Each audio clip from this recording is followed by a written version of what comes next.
Saúde a todos com a paz do Senhor. Amém. A paz do Senhor para o nosso internauta que nos assiste pela internet, pelo YouTube, Facebook. Nós estamos dando início a mais uma aula da Escola Teológica de Preparação de Obreiros. E nós estamos estudando homilética, tá bom? Estamos no curso de homilética para que a gente possa aprender a arte de pregar. A arte de pregar. Então a gente vai agora para a introdução. Bom? Tá certinho aí a apostila? Vamos para a introdução. Introdução à homilética. Sendo a homilética a arte de pregar, a arte de preparar e pregar sermões, deve ser considerada a mais nobre tarefa existente na terra. Veja bem. A mais nobre tarefa existente na terra. Qual é ela? Vê só. Vê só.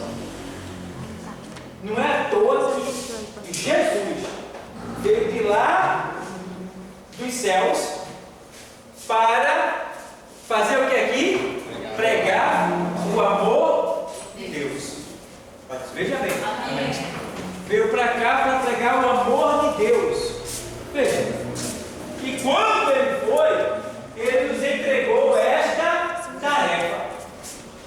Veja que quando ele vai, em Marcos 16 e 15, ele diz, portanto, ele é um dos discípulos, e ele diz, portanto, ide e pregai o Evangelho a toda criatura. Veja, pregai o Evangelho.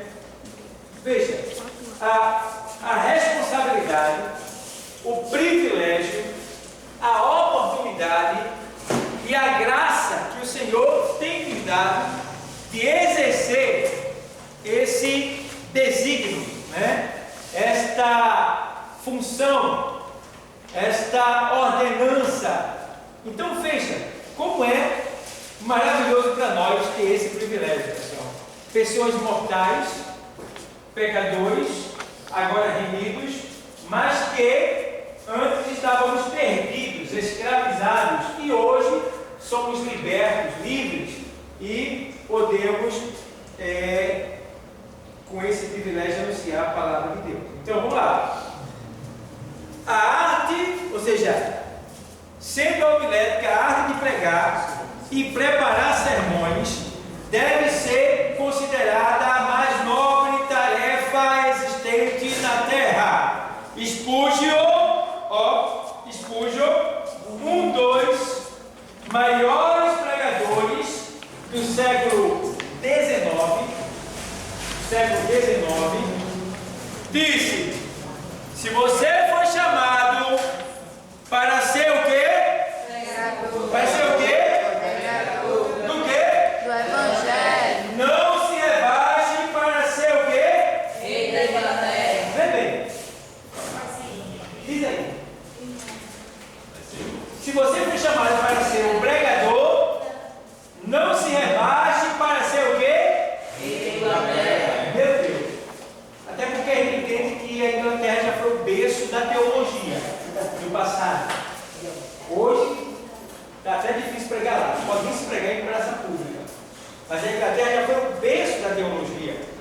E Spurgeon, esse pregador, né, ele deixou bem claro que lá era tão valorizada a teologia. Irmão, a teologia na Inglaterra foi o lugar que mais valorizou a teologia, foi a Inglaterra. Ao ponto de o próprio império considerar os que eram teólogos como sendo pessoas dignas de altíssimo respeito e autoridade. De autoridade. Então, pessoal, o império considerava a teologia essencial. Ele dava uma ênfase aos princípios teológicos de tal maneira que o Império reconhecia qualquer teólogo como sendo uma autoridade, de certa forma até maior do que o rei, claro que na sua dimensão espiritual, né? E literal, porque aqui está dizendo, olha, se você foi chamado para pregar a palavra, não se rebaixe para ser rei da Inglaterra, uma das maiores potências também naquele tempo quando ele escreveu. Então imagina, ser um pregador é mais do que ser um rei da Inglaterra. Diz aí. E tem pessoas que receberam essa incumbência, recebeu esse privilégio e não investe, e não procura se desenvolver.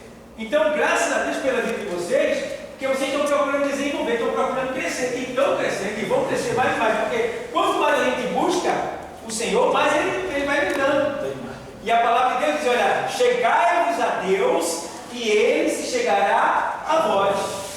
Certo? Então a gente precisa aprender esse ponto. Aí vamos lá. Se você foi chamado para ser um pregador do Evangelho, não se rebaixe para ser rei da Inglaterra. Será que existe uma tarefa mais sublime do que falar em nome de Deus? Existe uma tarefa? Não existe. Mais sublime não. Ninguém poderia desejar algo mais importante e mais gratificante do que pregar a palavra de Deus. O profeta Isaías disse: conformosos sobre os montes são os pés do que? Né? Os pés do que? Anuncia as boas novas, que proclama a paz, que anuncia coisas boas, que proclama a salvação. Você vê isso lá em Isaías 52, 7. Vamos lá? Isaías 52, 7.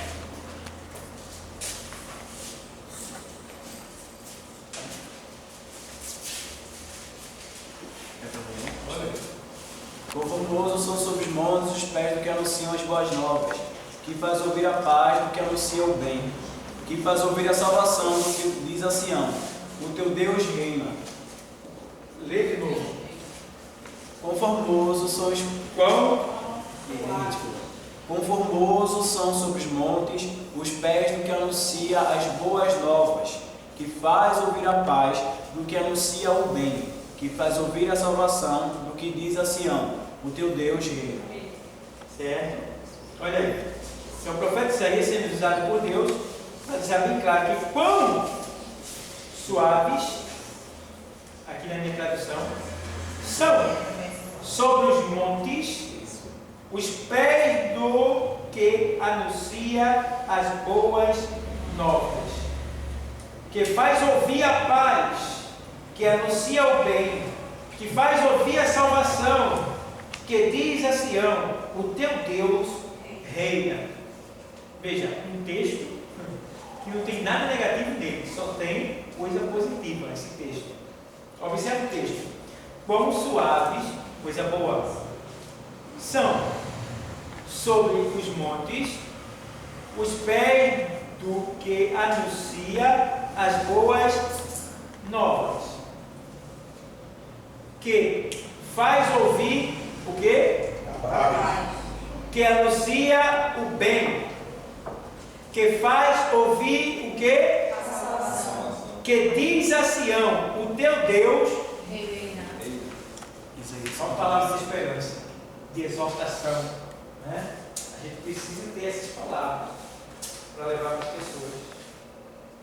O apóstolo Paulo aplica este texto àqueles que proclamam a palavra de Deus. E como crerão naquele de quem não ouviram falar? E como ouvirão se não há quem? E como pregarão se não forem enviados? Assim como está escrito, quão formosos os pés dos que anunciam coisas boas. Isso está lá em Romanos, na carta aos Romanos. Vamos lá? Aos Romanos 10. Como, pois, invocarão aquele a quem não creram? E como creram naquele de quem não ouviram? Não, vamos lá no começo de novo. Vamos lá, bem direitinho, bem bonito. Vamos lá. Pode ser? Vai. Como, pois, invocarão aquele a quem não creram? Muito bem. E como creram naquele de quem não ouviram? E como ouvirão se não há quem pregue? Veja aí, vamos ler de novo, que teve um erro aí. Vamos lá, ler de novo. Como, pois, invocarão aquele em quem não creram? E como creram? Não. Aquele quem não E creram. como crerão? Naquele de quem não ouviram. E como ouvirão se não há quem pregue? E como pregarão se não foram enviados? Como está escrito: quão formoso os pés dos que anunciam a paz, dos que anunciam coisas boas. Muito bem. Certo? Eu peço para que vocês tenham cuidado nas leituras. Porque uma letra muda a história. Um texto que é positivo, ele pode se tornar negativo se você mudar uma letra. Nesse texto aí, se a gente ler, e como naquela parte que ele leu aqui, que diz assim, aí tem como crerão, né? Aí, como, aí, me faz lembrar o que foi que ele falou, foi, e como crer, né? Aí, ou seja, aí, o crerão, está no sentido de plural, né, também, né? Então, no sentido de quanto mais.